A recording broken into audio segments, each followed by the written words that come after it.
Eight Cousins by Louisa May Alcott. Chapter 10. Rose's Sacrifice.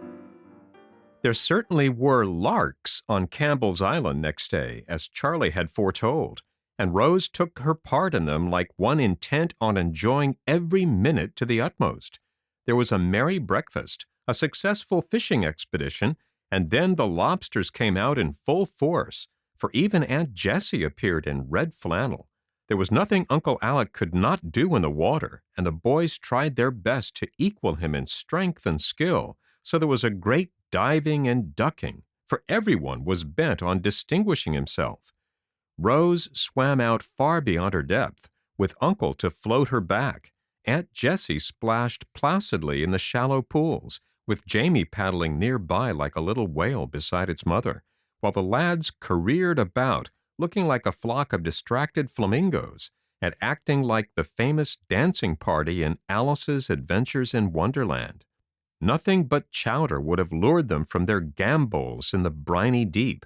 That time-honored dish demanded the concentrated action of several mighty minds, so the water babies came ashore and fell to cooking.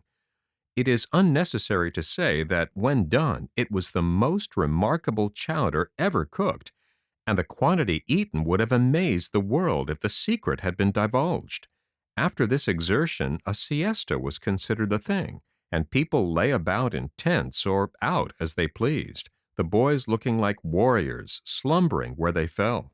The elders had just settled to a comfortable nap when the youngsters arose, refreshed and ready for further exploits. A hint sent them all off to the cave, and there were discovered bows and arrows, battle clubs, old swords, and various relics of an interesting nature. Perched upon a commanding rock with Jamie to "splain things" to her, Rose beheld a series of stirring scenes enacted with great vigor and historical accuracy by her gifted relatives. Captain Cook was murdered by the natives of Ojaihi in the most thrilling manner. Captain Kidd buried untold wealth in the chowder kettle at the dead of night, and shot both the trusting villains who shared the secret of the hiding place. Sinbad came ashore there and had manifold adventures, and numberless wrecks bestrewed the sands. Rose considered them by far the most exciting dramas she had ever witnessed, and when the performance closed with a grand ballet of Fiji Islanders, whose barbaric yells alarmed the gulls, she had no words in which to express her gratification. Another swim at sunset, another merry evening on the rocks watching the lighted steamers pass seaward and the pleasure boats come into port, ended the second day of the camping out, and sent everyone to bed early that they might be ready for the festivities of the morrow. "Archie, didn't I hear Uncle ask you to row home in the morning for fresh milk and things?" "Yes, why?" "Please, may I go too? I have something of great importance to arrange. You know I was carried off in a hurry," Rose said in a confidential whisper as she was bidding her cousins good night. "I'm willing, and I guess Charlie won't mind." "Thank you.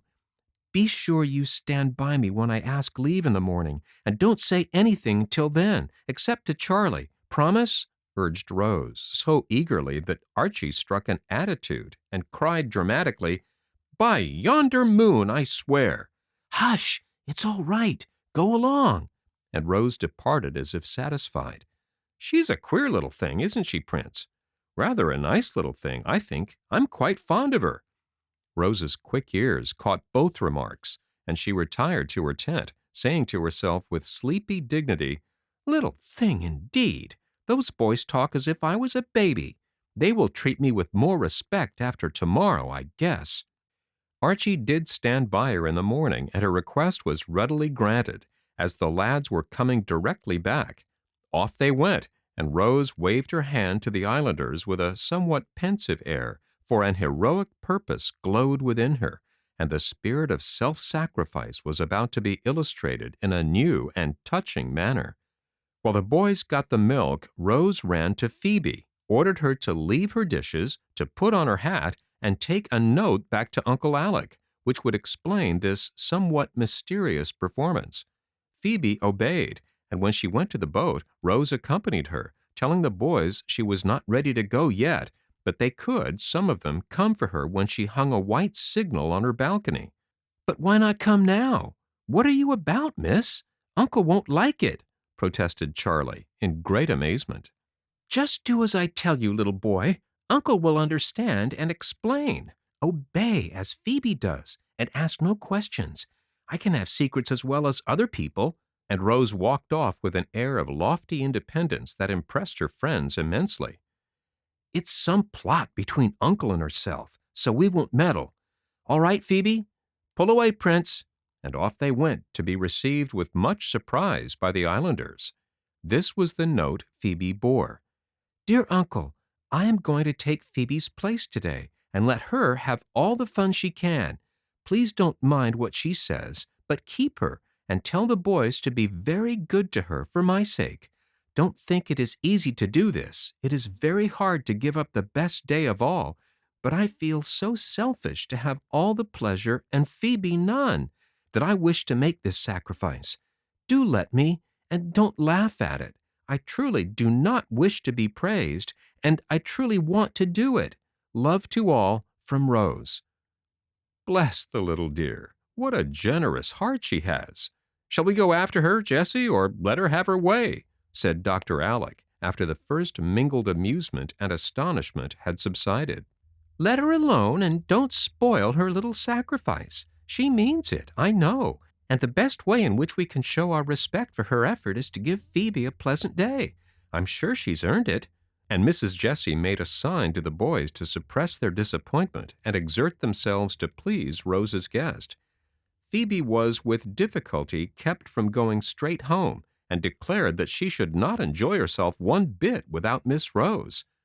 "She won't hold out all day, and we shall see her paddling back before noon, I'll wager anything," said Charlie, and the rest so strongly inclined to his opinion that they resigned themselves to the loss of the little queen of the revels, sure that it would be only a temporary one. But hour after hour passed, and no signal appeared on the balcony, though Phoebe watched it hopefully. No passing boat brought the truant back, though more than one pair of eyes looked out for the bright hair under the round hat, and sunset came, bringing no Rose, but the lovely color in the western sky. "I really did not think the child had it in her. I fancied it was a bit of sentiment, but I see she was in earnest, and means that her sacrifice shall be a true one. Dear little soul! I'll make it up to her 1,000 times over, and beg her pardon for thinking it might be done for effect," Dr. Alec said remorsefully, as he strained his eyes through the dusk, fancying he saw a small figure sitting in the garden as it had sat on the keg the night before, laying the generous little plot that had cost more than he could guess. "Well, she can't help seeing the fireworks, anyway, unless she is goose enough to think she must hide in a dark closet and not look," said Archie, who was rather disgusted at Rose's seeming ingratitude. "She will see ours capitally, but miss the big ones on the hill, unless Papa has forgotten all about them," added Steve, cutting short the harangue Mac had begun on the festivals of the ancients. "I'm sure the sight of her will be better than the finest fireworks that ever went off," said Phoebe, meditating an elopement with one of the boats if she could get a chance. "Let things work. If she resists a brilliant invitation we give her, she will be a heroine," added Uncle Alec, secretly hoping that she would not. Meanwhile, Rose had spent a quiet, busy day helping Dolly, waiting on Aunt Peace, and steadily resisting Aunt Plenty's attempts to send her back to the happy island. It had been hard in the morning to come in from the bright world outside, with flags flying, cannon booming, crackers popping, and everyone making ready for a holiday, and going to washing cups, while Dolly grumbled and the aunts lamented. It was very hard to see the day go by, knowing how gay each hour must have been across the water, and how a word from her would take her where she longed to be with all her heart. But it was hardest of all when evening came, and Aunt Peace was asleep, Aunt Plenty seeing a gossip in the parlor, Dolly established in the porch to enjoy the show, and nothing left for the little maid to do but sit alone in her balcony and watch the gay rockets whiz up from island, hill, and city, while bands played and boats laden with happy people went to and fro in the fitful light. Then it must be confessed that a tear or two dimmed the blue eyes, and once, when a very brilliant display illuminated the island for a moment, and she fancied she saw the tents, the curly head went down on the railing, and a wide-awake nasturtium heard a little whisper, "I hope someone wishes I was there." The tears were all gone, however, and she was watching the hill and island answer each other with what Jamie called whizzers, whirligigs, and busters, and smiling as she thought how hard the boys must be working to keep up such a steady fire, when Uncle Mac came walking in upon her, saying hurriedly, "Come, child, put on your tippet, pelisse, or whatever you call it, and run off with me. I came to get Phebe, but Aunt says she is gone, so I want you. I've got fun down in the boat, and I want you to go with us and see my fireworks. Got them up for you, and you mustn't miss them, or I shall be disappointed." "But, Uncle," began Rose, feeling as if she ought to refuse even a glimpse of bliss. "Perhaps—" "I know, my dear, I know. Aunt told me. But no one needs you now so much as I do, and I insist on your coming," said Uncle Mac, who seemed in a great hurry to be off, yet was unusually kind. So Rose went and found the little Chinaman with a funny lantern waiting to help her in and convulse her with laughter, trying to express his emotions in pidgin English. The city clocks were striking 9 as they got out into the bay, and the island fireworks seemed to be over, for no rocket answered the last Roman candle that shone on the ant-hill. "Ours are gone, I see, but they are going up all round the city, and how pretty they are," said Rose, folding her mantle about her and surveying the scene with pensive interest. "Hope my fellows have not got into trouble up there," muttered Uncle Mac, adding with a satisfied chuckle as a spark shone out, "No, there it goes. Look, Rosie, and see how you like this one. It was ordered especially in honor of your coming." Rose looked with all her eyes and saw the spark grow into the likeness of a golden vase. Then green leaves came out, and then a crimson flower glowing on the darkness with a splendid luster. "Is it a rose, Uncle?" she asked, clasping her hands with delight as she recognized the handsome flower. "Of course it is. Look again and guess what those are," answered Uncle Mac, chuckling and enjoying it all like a boy. A wreath of what looked at first like purple brooms appeared below the vase, but Rose guessed what they were meant for, and stood straight up, holding by his shoulder and crying excitedly, "Thistles, Uncle, Scotch thistles! There are 7 of them, 1 for each boy! Oh, what a joke!" And she laughed so that she plumped into the bottom of the boat and stayed there till the brilliant spectacle was quite gone. "That was a rather neat thing, I flatter myself," said Uncle Mac in high glee at the success of his illumination. "Now, shall I leave you on the island or take you home again, my good little girl?" he added, lifting her up with such a tone of approbation in his voice that Rose kissed him on the spot. "Home, please, Uncle, and I thank you very much for the beautiful firework you got up for me. I'm so glad I saw it, and I know I shall dream about it," answered Rose steadily, though a wistful glance went toward the island, now so near that she could smell powder and see shadowy figures flitting about.